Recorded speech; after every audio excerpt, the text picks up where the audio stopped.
Welcome to the Oral History Podcast, featuring stories from the oral history website voicesofOklahoma.com, where Oklahomans have given generously of their time to tell their life stories for present-day listeners and for generations to come. Our entire collection is available on the website voicesofOklahoma.com. Subscribe to be notified of new Oklahoma oral history podcasts. Here's another interesting storyteller from voicesofOklahoma.com. In 1953, Troy Smith purchased an old root beer stand on the outskirts of Shawnee, Oklahoma. Within the next 6 years, he perfected a simple but memorable menu and added controlled parking, canopies, music, carhops, and an innovative system for ordering food over an intercom. Most importantly, Troy formed the first of many partnerships that would define a formula for success: shared responsibility and shared profit. Today, that formula is still at the heart of a dynamic chain of restaurants known as Sonic, America's Drive-In. A book, The History of America's Drive-In, was written by historian Bob Blackburn. And Bob tells the story of Sonic for the oral history website, Voices of Oklahoma. My name is John Erling, and today's date is September 12, 2023. Joining me is Dr. Bob Blackburn, the former executive director of the Oklahoma Historical Society, and, of course, is a well-respected historian throughout our state.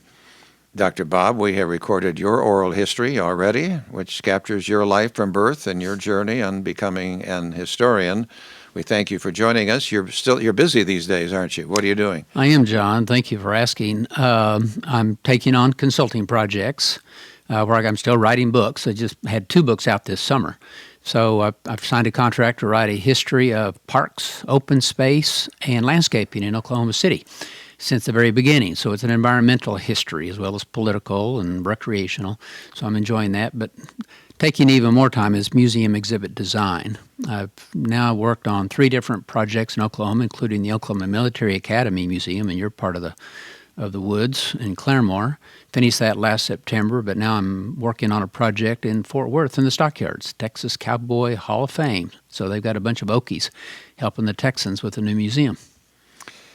Did you know you were going to be this busy when you retired? No, I should have guessed, because I've always had a servant personality. That's the reason I think I was drawn to public history rather than academic history, is that I like helping people. I like doing things, and when people ask for help, it's really difficult for me to say no. I'm learning to say no to a lot of this, especially speeches. Whereas during my public service years, I was doing 80 to 90 speeches a year. Well, you as taxpayers were paying me to give those. Now I'm on my own consulting, so I'm not doing as many speeches. But I enjoy the research, and I enjoy the three-dimensional world of taking a historical idea, combining it with words, with images, with objects, with spatial relationships and scenic backdrops and interactive videos. And it's such a multi-layered process. It's like going from just being a piano player to being in a full orchestra. And I'm really enjoying that. The learning curve is still going up, but I enjoy the creative process a lot. Well, everybody's fortunate that you still want to be working and be that busy. So we're here to tell the story of Sonic for our website and podcast. Now, you wrote the book, Sonic, The History of America's Drive-In. It was published in 2014. And I had never really thought about Sonic being America's Drive-In. We're just so consumed we think this is Oklahoma. But the more I got into your book, I realized why you chose the title. This is an Oklahoma company that became America's Drive-In. Aren't I say Sonic in most states right now? Yes, almost every state. They've moved north. At one time, Sonic leadership thought we are a southern company because that's where drive-ins do the best. People are out before air conditioning, out in their cars, driving around, they're stopping. They thought that was the business model that would work well. But as Sonic has opened stores in places like Long Island, New York, it became a safety hazard because people were backing up onto the interstates trying to get to their Sonic.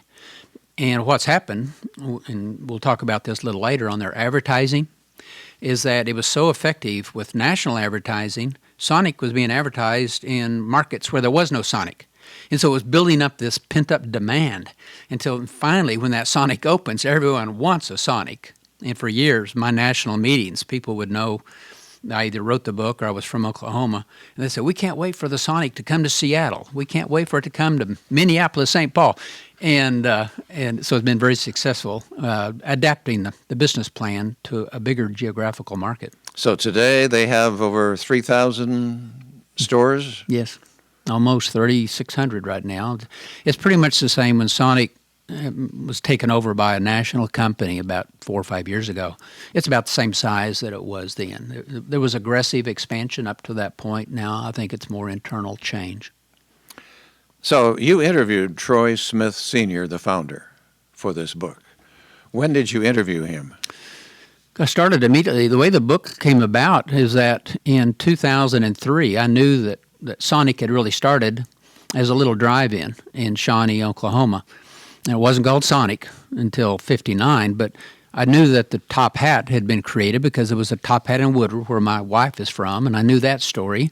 And of course, Cliff Hudson, who is chairman of the board, CEO for many years, legal counsel originally in the 80s, he and I were friends, so I knew about the 50th anniversary coming up in '03. So I could, Cliff, you really need a book about Sonic. You know, people need to know this story. And we missed the opportunity. But then the 50th anniversary of the name Sonic in franchising was coming up. And so Cliff finally decided that Troy's getting older, and he wanted to honor Troy Smith, was his true motivation. Yes, he wanted a book to pull the network, and we'll talk about this in a little bit. There's this dynamic tension that's made Sonic successful, which is some centralized direction. I would start to say control, but it really wasn't control, direction and motivation. But then the energy of franchisees around the country who are putting their heart and souls into their little business and developing internal leadership themselves. What he was looking for is a way to unify this decentralized network of businesses. And he thought the book might help, that everyone shared a common beginning, everyone shared a business plan, everyone shared the ups and downs of the economy. And I think he wanted something, but I think as importantly, he just loved Troy Smith so much and respected Troy. And Cliff never really changed the business plan. Of course, he expanded it with technology and other leadership decisions, kept going. But he wanted to honor Troy, so he finally asked me if I would write the book and interview Troy. And so I interviewed him off and on for 2 years. How old was he when? I would guess he was 86, 87, 88, somewhere in that range, late 80s. He had lost his eyesight. He had lost an eye as a child, but his eyesight in the other eye finally failed. And I would go in to interview him, and typically 2 hours at a time. And I found that a 2-hour interview, everyone gets tired. Person asking the questions, you start rounding off the corners and not following up, and a person gets tired of concentrating. So I thought 2 hours, well, I probably did 25, 30 interviews over those 2 years, and I learned to look forward to those and would set aside an entire morning if he got to going. I could usually tell him when he was tired. Leslie, his daughter, was always with us. And I learned so much. I wish I had met Troy Smith early in my career, because a lot of the values that he brought to Sonic would help any of us, whether it was in radio broadcast or it was someone at the Oklahoma Historical Society. Those same values work anywhere in a system of free enterprise, a republic, democracy like America. And I really learned to love Troy Smith. And he died in 2009. He was 87 when he died. He was 87, so it must have been about 85, because he got to see the book, and he passed away 1 week later. Is that right? And I read every chapter to him as I was writing the book. So it took probably a year to write, maybe more. I don't remember now exactly. But as I would write a chapter, I'd go in and say, Troy, here, can I read it? So he'd sit there very patiently and kind of looking ahead, and occasionally he would correct something if the facts were wrong, but he never changed my opinion or my historical interpretation.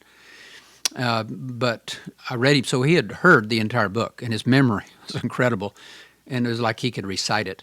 And then finally we got to a selection of photographs. I went to see him again. I said, here are the photographs I intend to use in the book. Then gave it to the designer, Skip McKinstry, a great designer here in Oklahoma City, who done most of my books. And so we designed the book, and it was printed. And as I went in, I handed the book to Troy, and he felt of it. He put the book in his hands, and he was feeling it, and it's got a nice laminated cover. And I said, Troy, that cover is mustard yellow and ketchup red. And he just smiled. He said, oh, great. And I said, there's a roller skate on the front and on the back, photograph of you and Cliff, 2 generations of leadership. And then we went through that book page by page. He opened it up, and he started turning pages, and I was looking at the page, and I would tell him what the photograph was. And for 2 hours, we sat there, and he read that book, even though he couldn't see it. He read it through my eyes. And at the end, he was so proud of it.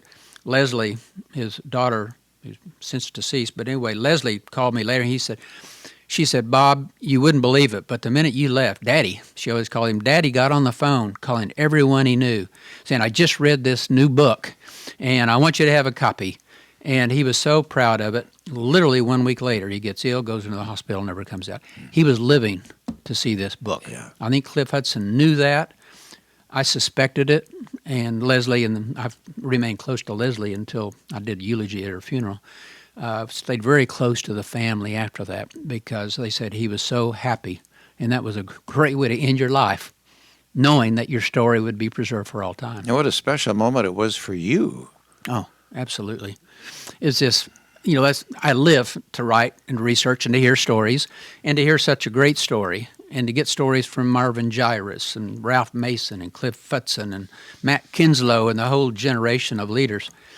I enjoyed putting that together, and before I came in today, it's been so long since I wrote it, I was kind of brushing up on some of the dates. I know the stories, but the dates seem to get a little fuzzy. But I was thinking, man, this is a pretty good book, Yeah. so I'm proud of it. When people ask me my favorite books, I typically will say, well, I love the story of Sonic, but I love the character of Jack Zink of Tulsa. I enjoyed that book, but this one had everything in it that I wanted to do, and so it was a real joy to be involved in It's this. a beautiful, beautiful book. Today, Sonic is owned by Inspire Brands, parent company of Arby's, Dunkin' Donuts, and Buffalo Wild Wings. Headquarters for Sonic is here in Oklahoma City. So we get started in the fall of 1958. Talk about top hat restaurants. Well, it really has 2 founders. Most people think of Troy Smith. And Troy, it was his basic idea, but there's another man named Charlie Pappy. Born in Kingfisher, Pappy family had come, made the land run of 89. Grandson, Charlie, is born into this merchant family, and uncles were doing this. They had saloons before statehood. They had filling stations when cars were... So it was this merchant family who believed in free enterprise.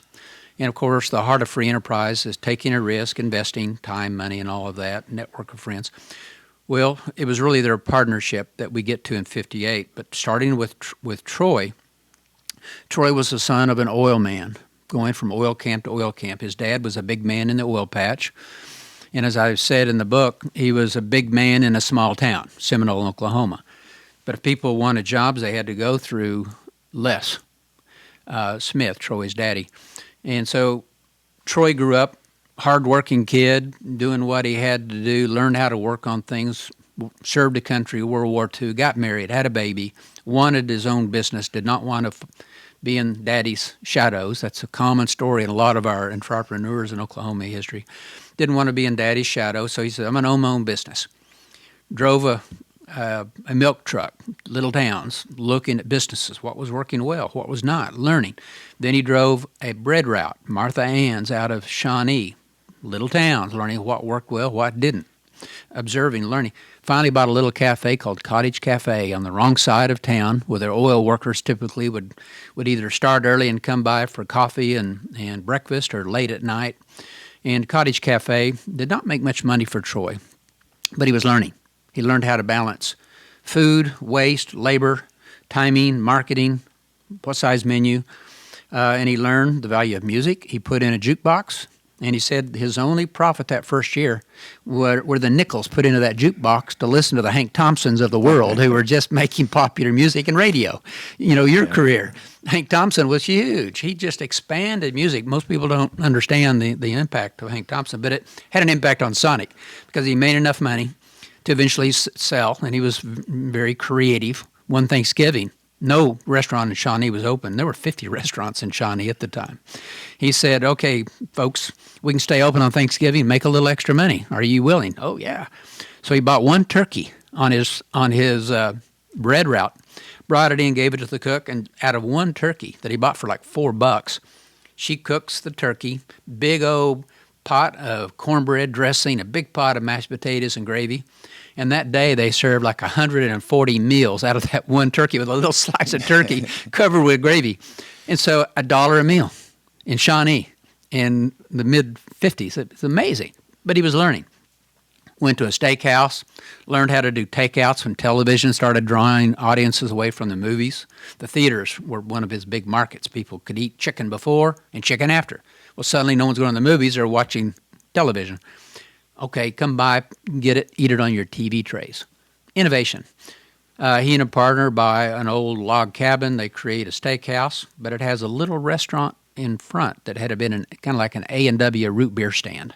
One person, very limited menu. Well, after a year, he's making 5% return on that white tablecloth steakhouse, but he's making 20% return on what he's putting into this little roadside stand. So he starts investing in it. He said, well, I think I can do better. And so while he's making homemade salad dressings and expanding to lobster and things like that and high dining in Shawnee, he's adding to the menu. He adds another person. He has carhops, which had been around since the 30s. The name, interestingly enough, came from the days when you had running boards on cars. You and I remember those. Not many of young listeners will. But as cars would drive into the drive-ins of Southern California, these car hops, real aggressive, would jump onto the running board to be able to get a customer. So they were car hops. But anyway, Troy did car hops. Then to protect the car hops, he needed canopies. Then he saw the advantage of music. So he added speakers to it and got a local company, the Dixon Music Company in Shawnee, to put in the speakers and was playing the new records by Elvis Presley. And he told me a story that I actually put in the book. He said, Bob, I really wanted to put in polka music and, old-fashioned music, but my young employee says, oh, no. Look at the people in your parking lot. They're all young. They want to hear Elvis Presley. So they would bring in their records and play it. And it worked. Well, one day, it was called Top Hat because it was supposed to be the aristocrat of hamburgers and hot dogs. And the logo was a weenie dog, a little Dachshund with top hat on. Well, here comes a guy who's a traveling salesman who had gone bankrupt in Woodward.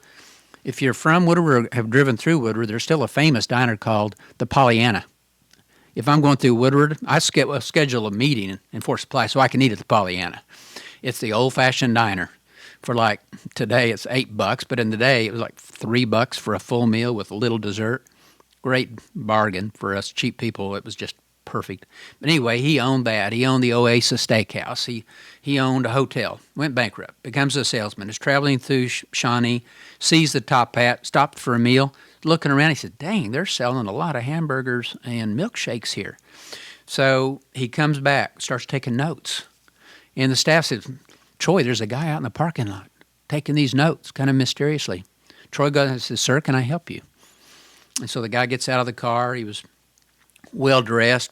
He always carried a gold watch in his pocket with a gold chain visible, the old-fashioned look.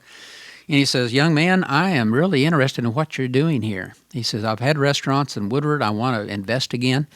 I would like to use the Top Hat formula. He says, I've measured all of your parking spaces that are diagonal. He said, why? He says, well, I didn't want to do parking spaces coming straight in because the kids would roll down their windows and talk to each other.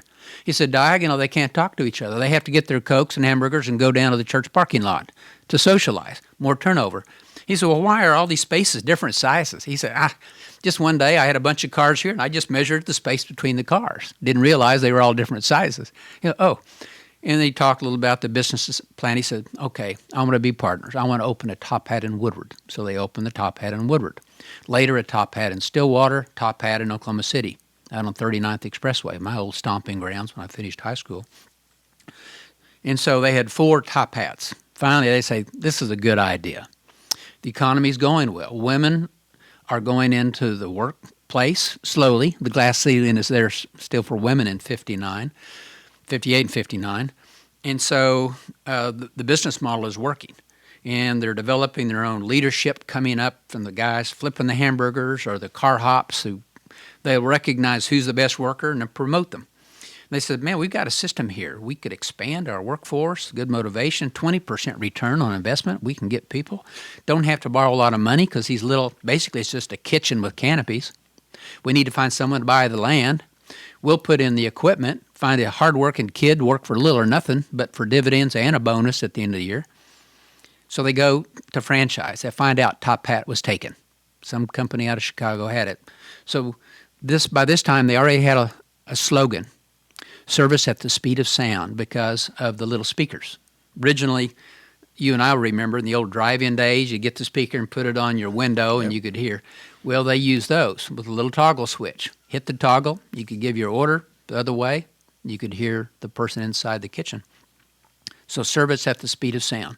Well, this is the days of the sonic boom tests in Oklahoma City. This is the age of Chuck Yeager and X1 and breaking the sound barrier. And so Sonic was he says, Sonic. He says, I like Sonic rather than Top Hat because it's going to be a couple of letters short. That'll save me money on the next sign. Who said Sonic? This is Troy Smith. Okay. He came up with that. And he was the manager, the organizer. Charlie Pappy was the energy, the high voltage guy who could get out and never met a stranger. Perfect partnership. So it's a handshake agreement. They never had a contract. Handshake agreement, 50-50. We'll do it. Troy says, I'll run the business. You get out and sell. You find people who are willing to do this. And so they then have franchises in Edmond and Elk City, and they start expanding around the state. And it works. And they're keeping labor costs low. They're finding people to invest. Troy is investing a lot of the land because he's made enough money by this time. He becomes a partner. But he might say, okay, John, we think the market in Ponca City is ready for a drive-in. There's really no competition. There's a Dairy Queen, but they're not very aggressive. They don't advertise. I think we can do better. John, if you'll be the manager of it, you don't have to invest. I'll invest in the land. We'll get another partner locally, a banker or someone, to invest in the equipment and the sign and the little building, which is basically a big kitchen and the canopies. There's a company in Oklahoma City that will build it all and put it up. We'll supervise that, and you run it. End of the month, you're not going to make much money on your paycheck, but on your dividend at the end of the year, you're going to become a rich man. And then you'll have a chance to expand. And so you say, okay, I'll do it. Started expanding that way. And then, so John, you have a store in Ponca City. And they come to you and say, hey, we really think that there's room for something over here in Tecumseh or Seminole or whatever little town they're looking at. And they say, why don't you take your best employee, send them over there as a manager. You spend 2 days on the road managing, making sure it's working, but you train somebody that you trust to be that kid who works for little or nothing, making the money at the end of the year. And so start expanding. And so Troy and Charlie together recruit that first generation of leaders who come in and really make Sonic what it became. So then did the idea of franchising come at this moment you're talking about? Or? They did. And one story to personalize, and I always like, when I tell stories, I like to personalize it. It's easier for people to understand and remember. But there's a young man from Perry, Noble County farm kid, named Marvin Gyrus. And Marvin is a young kid. He had looked for a business in Perry, didn't find it, worked for pennies, learned about structure and corporate organization and all the lessons of a pennies, but could tell that it was going to be slow promotion. He was ambitious, impatient, had a kid, another kid coming. So he and his wife said, let's go into business. And so they go to Fairview, Oklahoma, and open a Dairy Boy. And that's out of Enid. A dairy company in Enid had decided there's too much milk production here in the 1950s, and they learned that once they sold all the milk, sold their milk, they still had left over. So they started taking that and converting that to ice cream mix. This is the age of soft serve ice cream, and largely it's because of this overproduction of milk in America, when you still had local dairies. And all of these farmers were still, trying to make a living by having 10 milk cows. And they'd put the milk out in the can, and the dairy company would come by and pick up all these big old milk cans that you and I remember. But without overproduction, they go to soft serve. So to make money with that, they have to have a place to sell the soft serve. So they're financing young, ambitious people to go out and open a franchise. And there's a company in Wichita that makes these Airstream kind of Art Deco style dairy boys. And so Marvin Gyrus finds out about that. He has to have a little cash, leases a place in Fairview. Enid provides the product, pay at the end of the month. The company in Valentine is the name of the company in Wichita that's doing this across the country, converting old World War II airplane making skills to making these Valentine diners. And he buys that on credit and opens up with just he and Barbara, his wife, running it. And at the end of the day, he knows what his profit is because he started with $22 in the morning and he has $23 at the end of the day. So it's that kind of operation. One day, Charlie Pappy, after he and Troy had come up with his franchising idea, pulls in. And he looks at the operation and watches it for a while, and all these people coming and going. He goes in and says, "Young man, I need to talk to you." He says, "What's your profit and loss statement? Or what's your P&L?" He said, "What's a P&L?" And he said, "Well, it's your profit and loss." "What'd you start with?" He says, "I don't know." He says, "At the end of the day, I look at what I have in my pocket, and I go buy my stuff. Next day, I look, and that's my profit." He says, "Oh, you can do better." Goes to a TG&Y, comes back. Here's a penny record book. Teaches Barbara how to fill in profit and loss. And he comes back, and he gets to know Marvin Gyrus. Finally, he comes back and said, "Young man, you're too ambitious for this little dairy boy. You're making a lot of money?" "Oh, yeah. I'm making a lot more money than I could at Penny's." But he said, "You can do better. Why don't you come in with me and my partner, and you'll be part of a franchise that we can open in Alva, which is a college town that has the kids who want those hamburgers and shakes. There's nothing that would really compete with us. You take your energy, our business plan," and they open that next Sonic in Alva. It's one of the first 5. And Marvin just takes to it and starts expanding and becomes really a protege of Charlie Pappy. He has that outgoing personality. He's a natural salesman, energy abundant, with a strong partner there in Barbara, farm girl, again, from Perry, Noble County. And so they're doing well as a family. The business is working and everything is exploding. Well, they're recruiting other people like Matt Winslow from Tecumseh, who's doing the same thing at Tecumseh and expanding around him. Ralph Mason, who was an IBM salesman. And if you were working for IBM in the 1950s and early 60s, that means you're on the fast track. But a lot of movement. He was a family man, strong church leader, didn't want to do that. He sees this, goes to Troy, so he becomes one of Troy's proteges. And he's working with Troy, and he's expanding to become the largest franchisee in Sonic history with well over 300 stores. And so they're attracting this generation of young people willing to work hard with organizational skills that can motivate their local partners and take advantage of this system. In what Troy and Marvin are making, up to 67 when things change, is that they're making a nickel royalty on each sack used for a hamburger. They didn't want to have to go out and stand over somebody and count on someone's honesty, even though most people are honest to a degree, but people tend to cut corners or forget. And so to make it simple and to cut down on overhead at the central office that Troy eventually moves to Oklahoma City, he makes it very simple. He finds a paper company led by a man who's still with us today,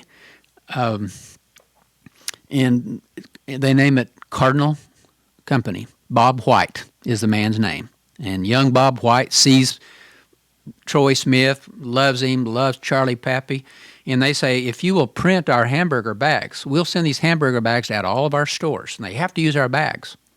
And when you go out the next month, if you replace 200 bags, that meant they sold 200 hamburgers, which means we're going to get a nickel. We'll charge them a nickel for each one." And so that's how they're doing it. And at one point, someone brings in for another company a efficiency expert, and that corporate America was looking for efficiencies at the time. So this efficiency expert was in town, and someone said, "Hey, you need to go see this guy over at Sonic. He's really expanding." So the consultant comes in, interviews Troy. He says, "Troy, tell me about your business." He said, "Oh, yeah, I've got like 400 stores or whatever it was at the time." He said, "Man, that's a good operation. What's your gross income?" He said, "Well, if you take all of them," gave him a big figure. He said, "Well, how many staff have you got here in Oklahoma City?" He said, "2 of us, me and my wife." He said, "What?" He said, Well, how many trucks have you got to deliver stuff? He said, don't have any. We let them buy their own stuff. He said, well, how about your accounting office to keep track? Oh, I don't. Cardinal does that for me. And the guy says, I cannot help you. You're about as efficient as I've ever seen anybody. But Troy was accumulating his own wealth, buying property, expanding. He decided not to compete with his franchisees, a man of integrity. He thought, well, if I'm going to run this organization, I don't want Marvin Gyrus or one of these franchisees who's investing their lives in this to think that I'm competing with him. So he says, I'm not going to run any. He sold what franchises he owned, went into buildings, real estate. He understood that. Dad had come from the land, oil man, leases, contracts. He's good at that, so he builds up his own portfolio of land and finding these entrepreneurs. Then he has Sonic Supply. And Charlie is running that part of it, and that is selling a package. So, John, you want to open a store in Tecumseh? Okay. Well, you've got to buy the franchise, but that comes with a sign. That comes with all this printed material. For $500, you can become a franchisee. Well, so Sonic Supply was making that money, and they found the local company to build the signs, to build the canopies and all of that. So they were making money in construction. Well, all that's working well until 1967 when Charlie Pappy dies. Heart attack. Breaks Troy's heart. Here's my partner, my soulmate, almost in the business world. He's gone. Well, he takes two of his most aggressive and efficient franchisees, Matt Winslow from Tecumseh and Marvin Gyrus, and brings them in to run Sonic Supply. So they start running Sonic Supply. Troy is continuing to control the franchisee, but as they're out looking, they're saying, hey, yeah, we're building you this. Who do you know that might want a franchise 30 miles down the road? Because there's no competition. They knew the demographics of a Sonic. And so it just starts expanding wildly. And then from about 1970, as they're getting this going, to 1980, and really the Second Great Depression in Oklahoma, with the collapse of the oil patch, really beginning with bank failures, they expand over 1,000 stores, almost 1,200 stores in one decade. It's that fast. It's one of the fastest growing food networks in the country. And it's a closely held corporation. So some of these franchisees also own stock in Sonic Supply. And so, but it's this very efficient operation that really is built on expansion, a decentralized business plan, some centralized sources, but the motivation to run a place is there with a local manager. The motivation is there for that kid flipping hamburgers because they might get the next franchise if they'll prove themselves. Local bankers are willing to loan them because it's bringing a couple of jobs to town. So the financing is there, the labor structure is there, the efficiency of the menu, innovations coming out, and it's working. There are many quotes from Troy Smith that you've indicated throughout your book, quotes that could be, as you said earlier, applied to most any business. One of them is, ownership could make a manager. If they own it, they will take care of it. And I like this one. I always told my managers they would be able to afford a big car, golf clubs, and vacations. I also told them that if they succeeded with Sonic, they couldn't afford to use them. That's right. They would have no time to use any of that stuff. They established a standard Sonic menu, didn't they, that everybody used, but I think each individual franchisee didn't have to follow it. They could add things to it, like one of them started a breakfast that was unique to Sonic. Yeah. If there's one constant theme throughout this book, it's this balancing act between centralized control and individual control of a franchisee. And that balance would change. And typically the trajectory was more responsibility coming to central operations. But at the time that Charlie Pappy died, yeah, they recommended certain things, but you had regional. So out in New Mexico, they could add a chili burger because they had, the chilies from New Mexico. Or it might be in the South where they would have some kind of odd barbecue they could add. And so the menus were different, and they ordered materials or supplies locally. So if you had a franchise, because trucking was not efficient, it would not have been efficient to buy a bunch of hamburger patties in Oklahoma City and shipped them out to Durant and then into Texas or up into Kansas as they were expanding. So they allowed people to buy their own stuff. So that was a difference in quality. So that was part of this diversified, decentralized business plan. And that was a problem because as America started traveling more by road, and they said, oh, there's a Sonic. Let me get that hamburger. I love that hamburger back in that last town, and it was different. So that hurt sales. And so people were becoming aware of this balancing act of the menus, but they tried to keep the menus as lean as possible, so you eliminated wastage. Troy learned back at the Cottage Cafe. He was putting money in the trash can at the end of the day if he hadn't sold what wouldn't keep overnight. He was learning how to use his materials more efficiently. So wherever a good story here is on onion rings. Everyone who goes to Sonic, onion rings is one of their signature dishes. Have been there since the very beginning. Troy and Charlie had different views of how to do. They both agreed they would use their ice cream mix to dip the onions in it. And the onions, they found out, could be cut the night before. And you take a big onion, and you take the center part of the onion that's fairly uniform, and then those would be the rings that would go into tomorrow's onion rings, and put them in ice water. Ice water in the refrigerator, because you want your onion rings to be real cold before they're coated, so when they're put in the hot grease, they hold on. And it shrinks. The water has an impact, and it keeps the bread. If you ever tried onion rings at home, you use warm onions, they're going to lose all the coating.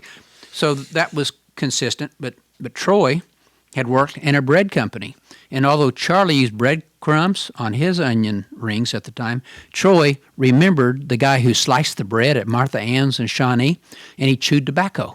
As the stack of breadcrumbs started growing after slicing all this bread all morning, Troy would witness, that guy spitting the tobacco juice into it. So Troy says, I'm not going to use breadcrumbs. I'm going to use something else. So he had a different recipe for his onion rings. But eventually that would have been systematized so everyone would get the instructions how to do onions where you're taking advantage. And then the ends of the onions would be chopped up to go on your hamburger or hot dog or foot-long chili dog the next day. So there were efficiencies built into the system, and they would do training and all. But the menus did change, and really not until after Cliff Hudson came, and we'll get to that story here soon, did you start having centralized control of menus, of ordering supplies, centralized advertising. So in the days of the 60s and 70s during expansion, largely the local people did their own advertising. Typically that would be an ad in the yearbook or the student newspaper on campus. That would be an ad in the local newspaper. So when advertising was local, and there was a newspaper in every town, you and I remember that, it's so different today, but they would advertise locally. They'd have local promotions, bring in your graduation top hat with a tassel on it and 10-cent discount on your next hamburger. And so that would be the way people would do it.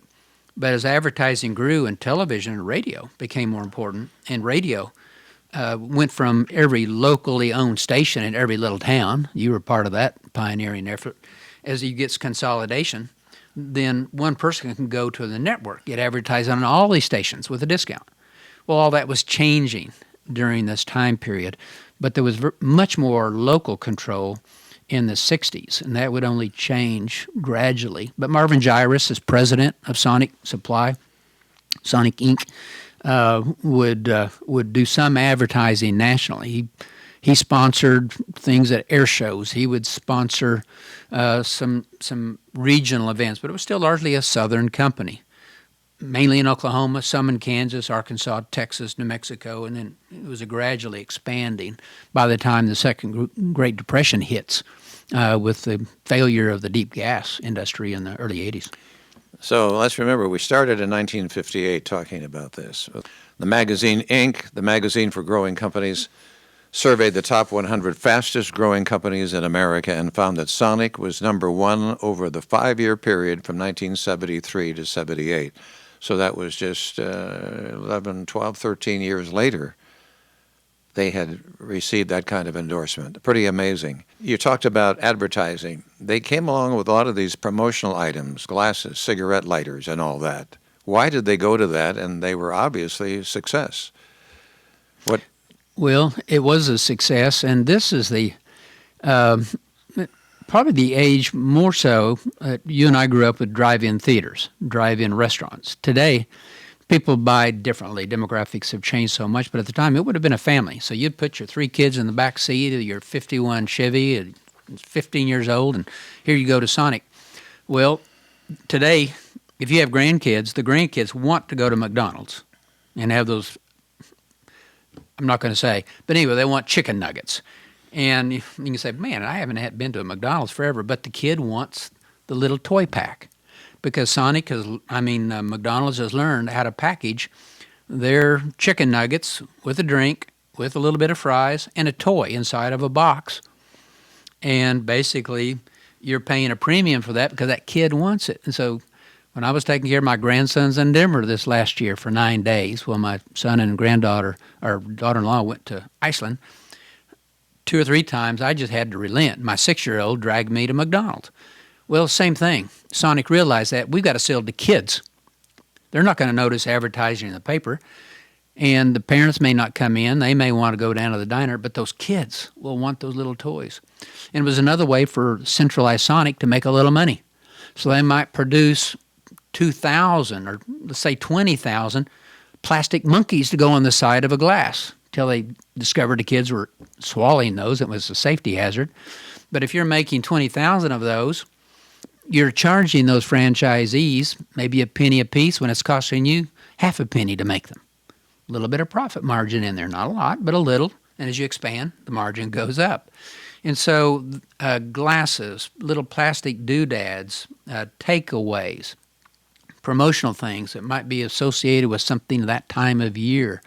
And we have pages in the book. They just have pages and pages of these giveaways. And that would remain fairly common probably well into the 21st century. That finally was phased out. But it was really popular and collectible. Star Wars, I can't remember when Star Wars came out. I would guess 80s, but I'd have to look back. When Star Wars come out, Sonic gets a franchise. It's one of those deals. We want to use Star Wars images on our glasses, and those are people are coming in and buying something, and for an extra $1, buying a glass that maybe costs 50 cents, but they're saying, hey, this is a $3 glass with a Star Wars character on it. A little more money. A little more money for the local manager, a little more money for centralized offices. I hadn't thought about McDonald's happening, and McDonald's goes back to I don't know when. In the 50s, about the same time. All right, so it's about the same time. Now, McDonald's was not a drive-in. It was originally. All right, so I hadn't even thought about that. Is there some competition here that Troy sees with McDonald's? Oh, absolutely. McDonald's, the big competition for him in Oklahoma would not have been McDonald's at the time in 53 to 59. It would have been A&W. A&W had a strong series. And as Troy often said, even he made his own root beer. You could make your own root beer in those days if you had your recipe. And so you didn't have to franchise with Coca-Cola or PepsiCo or Knee-High or whatever company it might be. You could make your own. So your profit margin on that drink of root beer for a 10-cent cup of root beer on ice, you might be making 8-cent profit. Coca-Cola maybe 5 cents because you're paying 3 cents franchise. And so root beer was very popular, and A&W had excellent root beer. Little town of Weatherford, where I went to college, starting in 1969, the only drive-in in town was an A&W because I remember their hamburgers were 35 cents. So I had to save money to afford a 35-cent hamburger at the time. And that was competing with Tomei and Annie's. That was the Mark Hotel restaurant, all these local places. But A&W was the real competitor in Oklahoma, in the region. McDonald's was largely going into urban areas, and Sonic was not. Serban was going into towns, 5,000 to 10,000 people was their demographic. And Troy and Charlie, and then later Marvin and later Cliff, understood that was their demographic originally. So they were not expanding so much in urban areas initially. It was these small towns, especially college towns, because not only did you have the high school students who were out dragging Main Street at night, wanting to see their friends, get a cherry Coke or vanilla Dr. Pepper or whatever it might be, and eat because they had cash in their pocket. Parents let them use the family car. And you add the college, then you're doubling your student population. So that's where they were going. McDonald's was going in to the big cities, and A&W business plan wasn't working, so they were closing. Sonic, while they were going up, some of the older ones, Dairy Queen could not really compete. Dairy Queen always had it where you walked up to the booth and ordered so you had to get out of your car. A lot of people liked the toggle switch, order from your car. Here comes the car hop, some on skates. Good-looking young teenage girl from the community where they're working 20 hours a week. That was just a better experience. And the Sonic food was good, well prepared. There were standards. And with the efficiencies, the owners were making money. So they beat out A&W. They really did. Nationally as well, starting to regionally, they did. And today, you see an A&W every once in a while, but you see many Sonics obviously around today. In 1980, the oil boom ended and then collapsed on Penn Square Bank in Oklahoma City in 1982, and then other banks. How did this affect Sonic? Well, a lot of people forget, here in Oklahoma, we tend to think of the decline of the deep gas business really causing all the bankruptcies. Over 300 banks failed from 82 to 85. And all these companies out in the oil patch started, it was the dominoes. As one would go bankrupt, they couldn't pay, then that next company couldn't pay, then the person couldn't make their mortgage payment, their house goes back. It was the second Great Depression in Oklahoma and Texas. Well, nationally, there was a recession in 1980. We'd had hyperinflation throughout the 70s. Sounds familiar now with the central bank ramping up interest rates to try to tame the roaring economy. Well, that was happening in the 70s. Jimmy Carter's president was fighting that. He promoted. Ronald Reagan gets a lot of credit, but Jimmy Carter started it. He said we need to really back off of price controls and monopolies. Let's create more competition in the workplace. Ted Kennedy in the Senate was a champion. Let's deregulate the airline industry, which happened in 78. Let's deregulate trucking, which happened in 79. Let's deregulate all these things. More competition, then the price will come down. And so while the central bank was raising interest rates over 10%, I remember 15% loans. You may not. You probably always wealthy. But anyway, my first house loan was 9% in 78. I thought I'd get him bargain. But anyway, it really started hard times in 80 with the national recession, and Sonic felt the impact. As these local communities were suffering, oil was really leaving the small towns, a lot of those small fields where Troy Smith knew well, Tecumseh, Seminole, Shawnee, those are all oil towns. Even Woodward was an oil town in the 50s. And so as the oil patch depletes in production and fewer jobs and is moving to more downhole, they were drilling to 3 miles by the 1960s. And as we're consolidating ownership, because all these little oil companies finally are going bankrupt, well, here comes Marathon and here comes Shell, and they're buying up all this production and centralizing it. It's changing the economy at the grassroots of Oklahoma. And so these local franchisees are having troubles. And as it starts tumbling down, it accelerates. And they close over 200 stores in the early 80s. Marvin Gyrus says, hey, I'm going to go back and save what franchises I can, because that time he had a number of franchises. Today, he has interest in over 150 or more stores. But he said, I've got to take care of my stores, so I've got to change my focus. So suddenly, Troy Smith stepped back in as president for a couple of years. They stumbled through division in the ranks of leadership. Some of the board members who own some stock, Troy being still the majority stockholder in this closely held corporation, there's dissatisfaction with it. Others saying we can do better. In effect, a hostile takeover starts. And Troy says, I'm going to fight this. He gets enough proxy votes from the people who support him. He's got a smart young attorney, now a legal counsel by the mid-'80s, named Cliff Hudson, who grew up in Oklahoma City, Northwest class and graduate, OU grad, Georgetown law. Looking at the law, bored with that, wants to get into the action. He's in-house counsel, and he helps Troy navigate this consolidation of control. And then with the new executive or CEO who they bring in, they privatize the company with this group of people putting up the money. with some investors. Art Linkletter, most famously, is one of those investors to do this consolidation. And so to do this leverage buyout is what it is. Art Linkletter and others put up money, and everybody on the staff, Cliff tells the story, is I had to mortgage my house, mortgage the car, sell the dog, to have a little bit of money to throw into the pot to do this leverage buyout of a company that is failing, seems to be failing to many people. So with Stephen Lynn now in the role of CEO, with Troy Smith still hovering over the organization, and still these people like Marvin Gyrus and Matt Kinslow and Ralph Mason running their franchises, they consolidate and they say, we can do better. That's a turning point in the story of Sonic, really, coming out of the mid-'80s by 85, 86. They came out of that. The pace of growth for Sonic 91 to 94 was slow because of the first Gulf War. How would that affect Sonic? Gas prices. People were driving less. And to have a drive-in, people have to drive to get in. And so people are driving less. And again, a recession. People don't have a little bit of money. Consumer confidence may not be up. So what can you eliminate if your weekly food budget goes from $40 to $35? Well, instead of going out to Sonic and spending, 85 cents on a hamburger and onion rings, you're just going to cook a hamburger patty that you can buy for about 20 cents. So a little bit of lack of consumer confidence, a little bit of recession, a little less driving, and Sonic is not expanding as fast.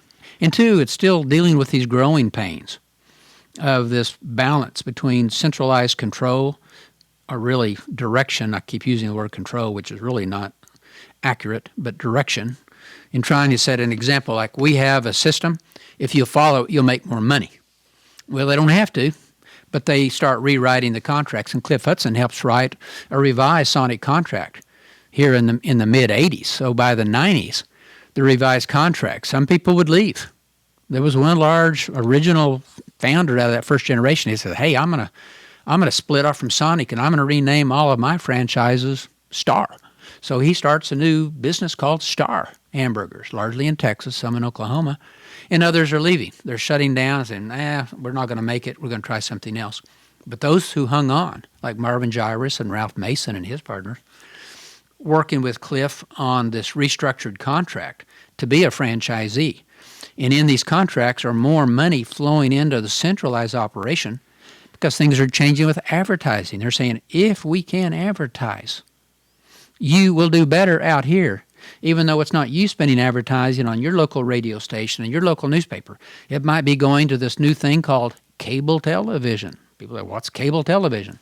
And so cable has an impact in this regional business model and more quality control and ramping that up and saying, we've got some weak franchises. How can we strengthen the strong ones?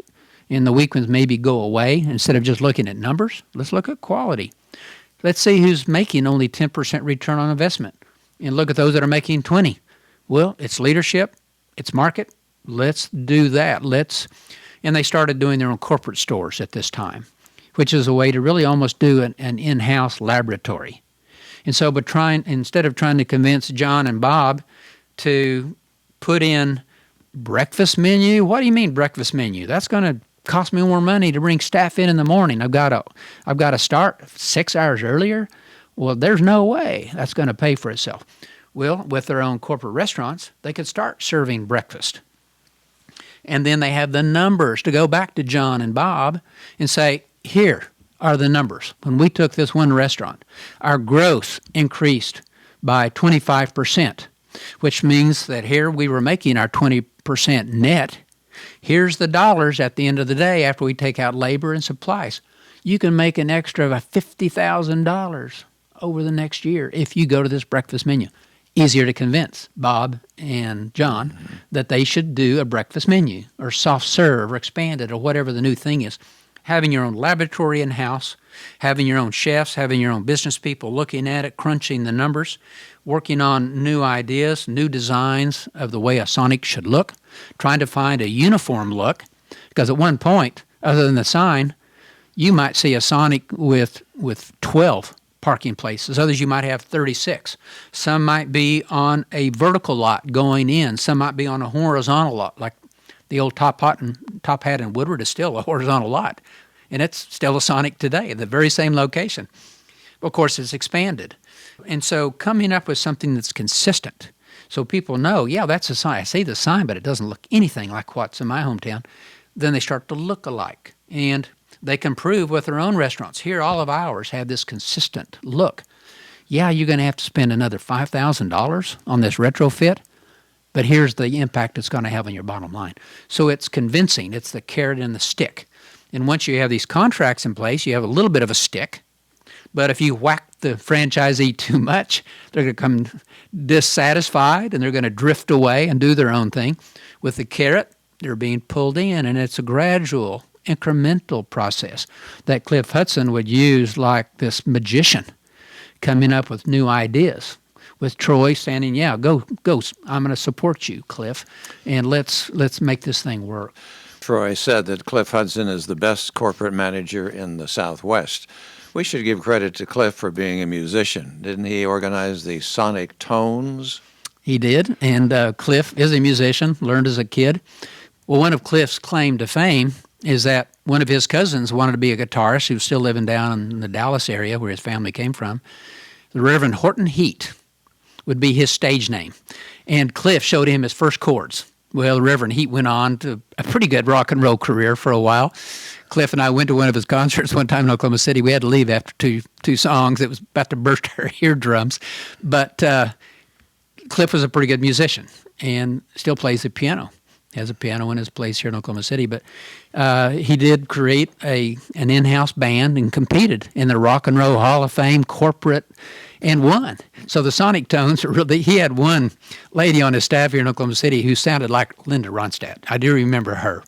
I don't remember Cliff's rhythm guitar was good, but this lady was really good, and it really wowed the judges. So, and of course, music was part of the original business plan that Troy Smith started with when he put in that first system in Shawnee, and music is still being played at most Sonics, not all of them. People have their windows up anymore instead of down where you can hear the music like in the old days before air conditioning was so common. But yeah, he loves music, and we still share some loves of music and go to concerts together. There's a shrimp story in here somewhere that needs to be told. Yeah, really kind of the backstory here is that there's a young man in Atlanta who starts Turner Broadcasting System. And he is doing that, and he hires a group out of Oklahoma, Ed Turner, as opposed to Ted Turner. Ted Turner is the businessman, but he needs some real news people to start this cable news network. And eventually going 24 hours a day, local people are saying, that's nuts. Who's going to listen to the news 24 hours a day? Same people that told Tom Love that 24-hour-a-day gas station on the interstate wouldn't work. Well, they did it. But anyway, here's Ted Turner. He hires Ed Turner. And that's when Pam Olson and all these Oklahomans go and start TBS. And so cable, and he grows from that and starts showing that cable network and cable into the homes. When I bought my first house in 78, we added cable within a few years. So it has to be going by the 80s, but Ted Turner makes it a new business plan. Well, Ted Turner is largely in the South. It's still a regional company growing, and he finds a way to get in with NASCAR. And so he's got this in with advertising NASCAR in the South, where NASCAR was still pretty much a regional sport. Today it's international, but at that time regional. Well, here's Cliff trying new things, using his own stores. And he comes up with this summer special. Come in and get one of our new sandwiches. We're going to sell you a chicken sandwich, a steak sandwich, and a shrimp sandwich. So by this time, they have the contract where they're providing a lot of the goods that are going out, and they find ways to ship it in the regional distribution centers. Well, the chicken and the steak sells well in the South, but out of Louisiana, who's going to eat a shrimp sandwich? Not very good. So they end up with a warehouse full of shrimp. And so Cliff thinks, what am I going to do with all this shrimp? It's got an expiration date. I got to move it here quick. He tries to find someone to buy it. No one will buy it. He tries ways to barter it. No one. Well, finally, the company he hires to go out and shop this thing around stumbles on Ted Turner and this new cable network. Well, Ted Turner has a contract with the Canadian prison system. And I don't remember what the nature of that contract was, but there was a connection with the Canadian prison system with Turner. And so they find a way to do a three-way swap. The shrimp will go from Sonic to the Canadian prison system. Sonic will get airtime on cable, especially for NASCAR series. And Ted Turner makes this whole deal work and is making money. So it's a three-way swap. Well, probably the only losers are those prisoners in Canada that have to eat that shrimp. But anyway, they don't have a choice. They've got to eat what's on their plate. So most everyone is a winner in this. Well, suddenly, with NASCAR popular in the South and all of these franchisees all the way over to Tennessee and Kentucky and Georgia and Louisiana who love NASCAR. These country boys grow up running whiskey, bootleg whiskey in the back of their Oldsmobile 98. And so NASCAR is a natural in the South. I remember the first days I used to go to stock car races down at Goldsby, and the biggest trophies were given to rollovers. If you rolled over, you were the hero of the day. But anyway, out of this car culture comes NASCAR and corporate sponsorships, and here's Sonic as a sponsor. And suddenly those country boys in Kentucky think, there is Sonic advertised on my local station. Here comes everyone wanting to buy this NASCAR giveaway that we're doing. Hey, Cliff, what's next? You're doing good. Here's more money. So instead of 2 cents per unit that they're giving to add the centralized advertising budget, they say, okay, well, maybe we'll do 4 cents, and they double it. And the centralized budget for advertising grows with these kind of deals with Turner. And I may have some of those facts kind of garbled. Someone can read the book and get the real facts. I'm sure Cliff or Marvin will give me the true story here, but that's close to the way that worked. Yeah. Amazing. By the way, we have Ed Turner's oral history on voicesofoklahoma.com, and what a bright mind. 1953 to 2003, 50 years. Now 2023, they're 70 years old. Would that be right? My math is right? Mm-hmm. So they went into a TV campaign, a reality TV. Let's talk about these two improvisational actors, TJ and Pete, and they probably the most successful TV campaign for Sonic. Would that be true? It would be true, and that story's in the book because Cliff had to make the final decision. And if you go back in the story of Sonic all the way to the very beginning, the branding is really important, especially in the restaurant business. And quick serve, branding is all important. So Troy did the branding with the sign. Well, eventually the branding goes to what's on the menu. The branding goes to the way the building looks, the way it's configured. The branding would continue with advertising. So how do you build the brand? How do you create confidence in the brand, not just your friend who's running that local Sonic? So all this is changing over the years. And so advertising becomes more important. For a while in the 70s, it's Frankie Avalon. This is the generation.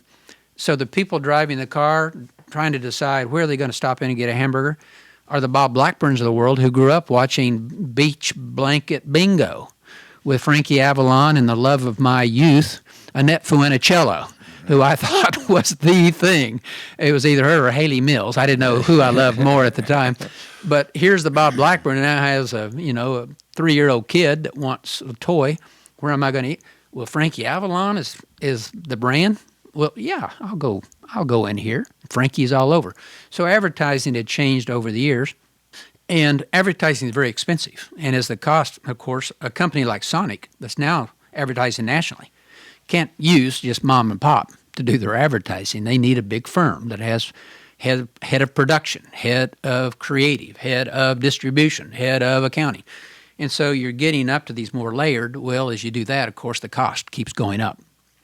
So to get the big advertising agency in Dallas or Kansas City or New York costs more than what, of course, we had big firm here in Oklahoma, stepped onto that national stage and did very well. But at the time, Cliff had his advertising agencies around and was moving the contract to where he thought it might be more effective. and I think it was in Kansas City. I may be wrong on the location. But wherever the new contract was, they had a collaborative effort to come up with these two guys who are stars in ad lib. And this is the age of ad lib comedy.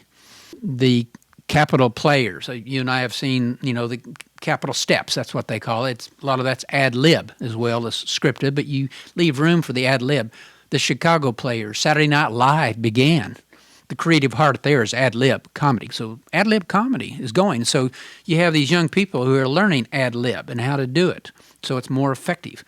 So all of that combines with this one advertising agency, Cliff, looking for a new brand. And they shoot a couple of demos, and Cliff and his central staff in charge of advertising look at it, and, well, that works.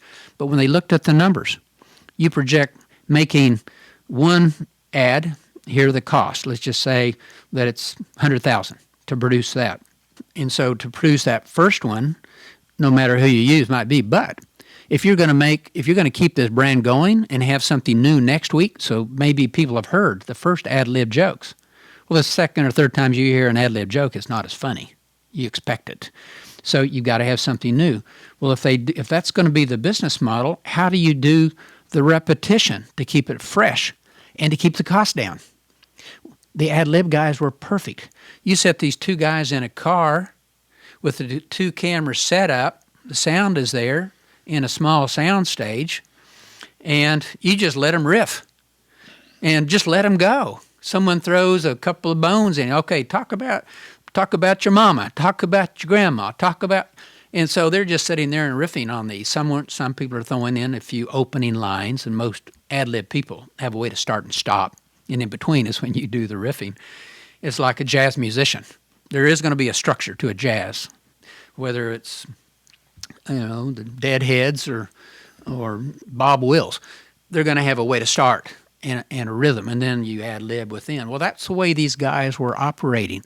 And so it was cheap to produce because you might cut 10 commercials in one day. So whereas you had paid for the setup, you're paying for 10 setups.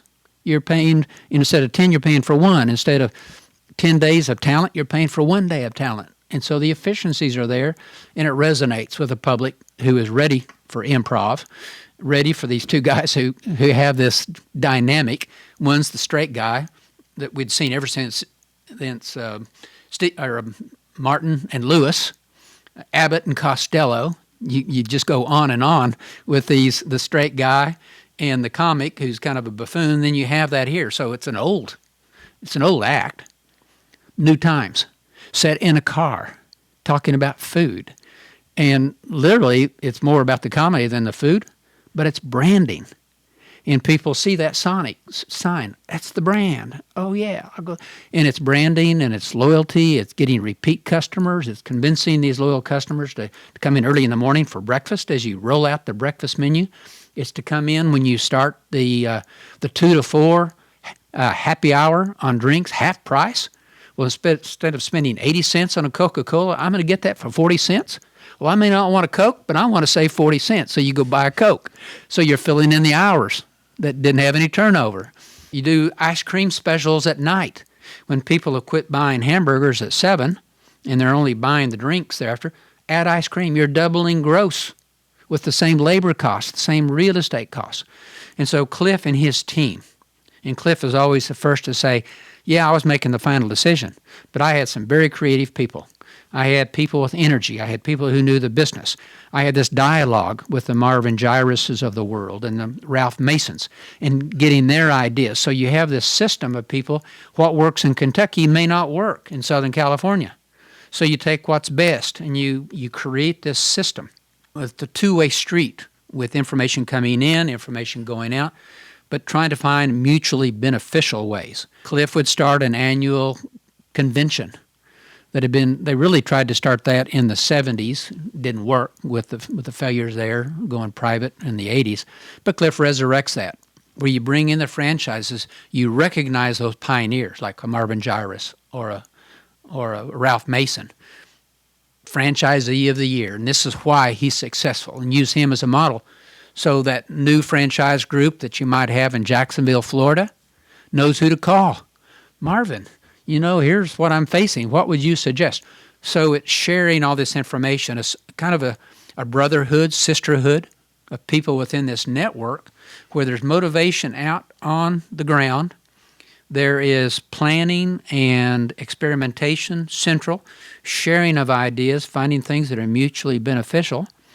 And then we who are eating at Sonic that like the commercials are buying the stock. And the price of stock would go up until he splits. So generally, it would start around $10 and get more valuable, about 30, Cliff like split. So it goes back down, rises. How many splits did we go through in 30 or 40 years that Cliff was there? And so people are making money. Gene Rainbow, famous banker, still alive, one of my heroes in life. He was starting banking in the 1950s and 60s, is there in the 80s, and helps formulate the new banking system. There are 3 banks who are really taking the lead in the new banking laws after the failure of banking in the 80s. And out of that comes Bank First. And Gene was on the board. He was in Shawnee. He knew Troy. Troy wanted his expertise. They needed a finance guy. Well, Gene had been on that bank for many years. When I interviewed Gene, I remember his quote so clearly. He said, Bob, he says, I've been involved in business recruitment, retention, expansion in all sectors of the economy, from all the way from finance to trucking, to railroads and everything. He says, I've seen everything. But he said, there has been more wealth created at the grassroots level in Oklahoma by Sonic than any other business in our entire history. Wow. Because that kid flipping hamburgers who proved himself to that owner, making a little bit of salary, but making a what load of money at the end of the year, is then giving his own restaurant. He does well, he expands to another. He finds another kid flipping hamburgers or waiting on cars, say, hey, you go over here, I'll be part owner. And so you take all of these, the genealogy of all of these franchisees, and you're expanding, and the genealogy is like a family tree growing across the top, nurtured by these pioneers, led by Cliff Hudson, before Troy Smith. And it's expanding, and it's creating more wealth at the grassroots level, where those kids in Shawnee, those kids in Fairview never had many chances. They would have had to move to Oklahoma City or Tulsa or Los Angeles, or at that time, Dallas. My son went to Denver. And so you have this out-migration of talent.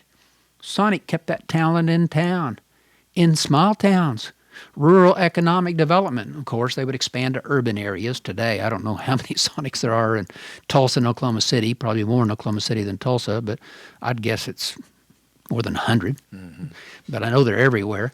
But the business model could be adapted to different demographics, different regions, different climate, different styles of leadership, and of course, financing would change.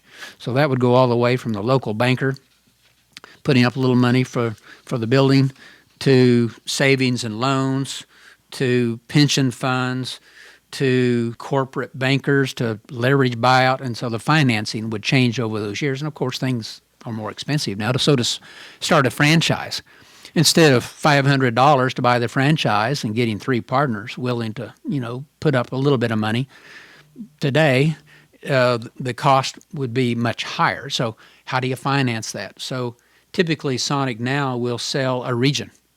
So let's say John and Bob want to get into Sonic. We say, hey, we like that brand. We like that model.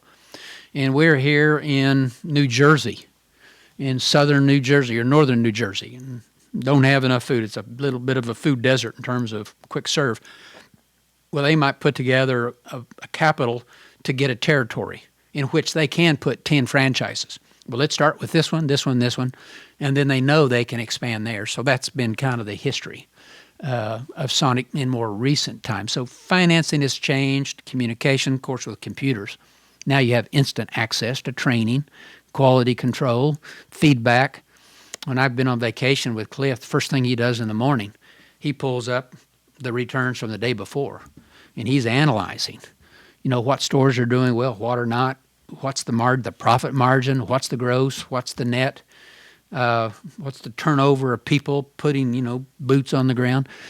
And, of course, he has an entire team doing that. But they're keeping track. Well, the computers allow all that. So that's changing the business plan. Without computers, it never could have expanded to the size it is now. Without television, it could not have promoted it the way it is now. So, yeah, all of this comes together to really explain the story of Sonic. When you talked to Troy and he had some ups and downs, was there any time he wondered whether this was going to fail or not? Good question. I never posed that question quite that directly. But I really thought, well, one, let me explain that Troy never foresaw Sonic being 3,600 stores. Not in his wildest imagination. Troy was pretty much a conservative businessman. Originally, Charlie Pappy was the risk taker. Yeah, let's get out on that little small limb, and maybe that'll hold our weight. And if it breaks through, we'll have a soft landing, and we'll get back up, dust ourselves off, and start again. He had gone bankrupt. Troy was unwilling to go out onto that little small limb. He would go out on a limb, of course. Any entrepreneur, anybody succeeds in free enterprise is willing to do that. And so he was willing to take that risk, but within reason. He saw Sonic as a regional company. He saw himself as creating the centralized part of the business plan without owning all of these stores. And he knew that real estate was going to be real estate at the end of the day. He knew that kitchen with 2 canopies was a single-purpose investment. Well, if that goes bankrupt, what are you going to do with that? It's not an asset anymore. You have to tear it down to do. But that land may have started with $1,000 value. It's still going to have $1,000 value at the end of the day. A little more conservative approach. So I don't think he did. He had faith in himself. Very confident man. He was a big man. I guess 6'2" or 3. I don't know. We all shrink in age. But he was a big man originally, could take care of himself. I have one story where at the Cottage Cafe, about 80% of his business was on credit. And that day, if you went to the grocery store in 1953, you were running a tab. End of the month, you got your paycheck, you go in, you pay the bill, same thing at a restaurant. People would sign their bill. Yeah, I just spent 55 cents at the restaurant. Well, some guy skipped town owing him like I think it was $55.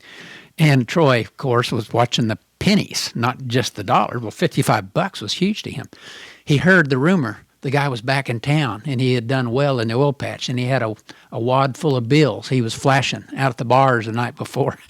Troy finds out where he's staying in the motel. He goes, knocks on the door. The guy looks and he pushes the door open, pushes the guy on the bed. Big guy, holds him down with one arm, gets his billfold out, takes out $55. He says, "Thanks for paying your bill." Well, that's a confident guy. And that's a guy who's willing to take care of business. So he was tough to stand up to the pressures, to say that, well, yeah, these headwinds are really slowing us down. Is this really going to be a future? But he was willing to double down, to take a risk within reason, and found the people like Charlie Pappy, Marvin Gyrus, willing to take a similar risk and investing in that next store, making the business, learning the next series of lessons, applying that to the old problems, looking for the new opportunities, changing demographics, and dealing with the changes as any business does. I don't think he really ever had the fear that it would go bankrupt, that he would have a good landing and that it would be okay. Yeah. Some Sonics reached $1 million in less than 100 days. Amazing. Went from $1 billion, according to your book, in 1997 to $2 billion in 2001 and to anticipated $4 billion in 2010, all on flipping burgers. Isn't that amazing? It is. It's a great story. It's a personal story of leadership, of teamwork, of adaptive practices, of being open-minded, of really watching your environment, never getting behind, never being reactive, but being proactive. Fits and starts, that system has worked all these years. All because of good food, fast service, a partnership structure, shared responsibility, and shared profits. Pretty simple. There you go. Yeah. In many cases, the branches of the Sonic family consisted of son and daughters, grandsons and granddaughters. Isn't that interesting? And they had the ability to embrace the times from the 70s to the 90s. They had to learn to change. So the company today still operates on the basics of Troy Smith, and Cliff Hudson was going to make sure that all happened to this very day. Well, all of Oklahoma should be proud of this story of Sonic. How would you think we should remember Troy Smith? Troy Smith, he was formed out of the dirt of Oklahoma, literally. His dad was digging in the dirt looking for oil. So he came out of the soil of Oklahoma, which is his experience, of diversity. We've all come from someplace else into this one place we call Oklahoma, starting with the Indian tribes, removed from someplace else. Then here come these desperate families starving out. In my case, starving out in South Carolina, then Arkansas or Texas or Kentucky, coming here looking for opportunity, and then looking at the situation and just being tough enough, willing to work hard enough to know that we've got to work together. I hear these people today saying we can go this alone, that it's this rugged individualism. That's BS. Oklahoma's story of people learning to work together and to help each other, that we're all in this together. If we can, finding the greatest good for the greatest number of people, we lose sight of that too often in Oklahoma politics anymore. But that's where we started. And Troy Smith comes out of this culture. And it's a mobile culture. Errol Gibson once wrote an essay for me when I was editor, Errol Gibson being the great distinguished historian at OU, many books. But Errol said the defining nature of Oklahomans is mobility. We've been willing to pick up and leave and go over here. If it's not working, we pick up and go over there. Whether it's a radio broadcaster coming south to Oklahoma to Tulsa, or it's a Bob Wills coming out of Texas to Tulsa, or a Bob Blackburn's family saying we're starving out in Arkansas in 25 and let's go over and lay pipeline for Oklahoma natural gas. This mobility is there. Troy Smith came out of that culture of mobility and recognized it, learned how to deal with it. And then when you have a chance to tap into that mobility with a, quote, drive in, where people are driving, it was a natural for him.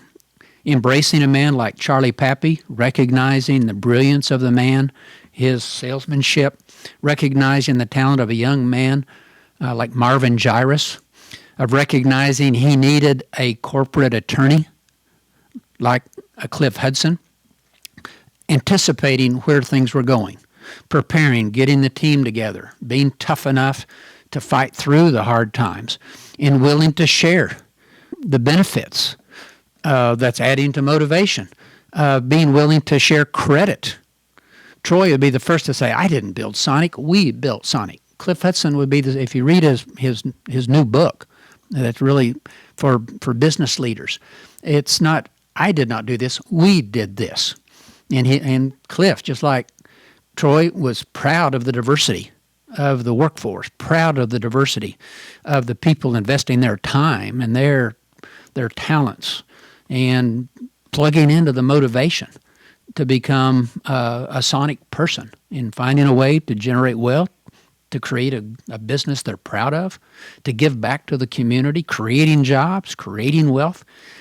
Troy was very satisfied with where that started. Cliff is very pleased with where that went. And the business model has been consistent since the very beginning. I've noticed when I've interviewed a lot of these very successful people that even when they were very, very young, they had more than one job. When I interviewed T. Boone Pickens, he had 2 or 3 paper routes when he was 10, 11, 12 years old. And there are other stories that these kids were born to be that way and energetic, looking for ways to make money. Mm-hmm. They were born to do this, and Troy Smith was born to do this, no question about that. It was. Cliff Hudson was delivered the Oklahoma newspaper. He'd get up 4 a.m. every day before school, and that's very typical of that. I'm doing a museum exhibit in Durant on John Massey, who created a banking empire down there, well over 50 branches of his bank, mainly in Texas, but partly in southern Oklahoma. John Massey, at the age of 6, in the little town of Boswell, one-room school. State did not provide textbooks at the time. In the 1930s, you had to buy your own textbooks. John's family couldn't afford to buy the textbooks for him first grade. John goes to the local banker and borrows the money to buy his textbook, and he says, would you add a little bit more to the loan so I can buy a shoe shine stand? And he goes into town shining shoes to pay off his loan for his school books and the shoe shine kit until he gets old enough to deliver the newspaper. Gets out of the Army in the 1950s, gets a distributorship for the Oklahoman in southeastern Oklahoma. The habit of getting up at 4 a.m. Then he applies that to his banking empire. These people have that ability, and they're born with it, as you say. I've noticed the same thing in Jack Zink. Even though his dad had made a lot of money, he would get up and tear down a car and put it back together just to see how it worked. There's this early instinct for that willingness to take a risk, to be the entrepreneur, that we see time and time again. And fortunately in Oklahoma, we've had a lot of those over the years. The Sam Waltons, and families with Hobby Lobby, the Greens. You get it in the oil patch, obviously, coming up, and we see it with Quick Stop. We see it with Sonic. We see it with TGNY. You see it with Otasco.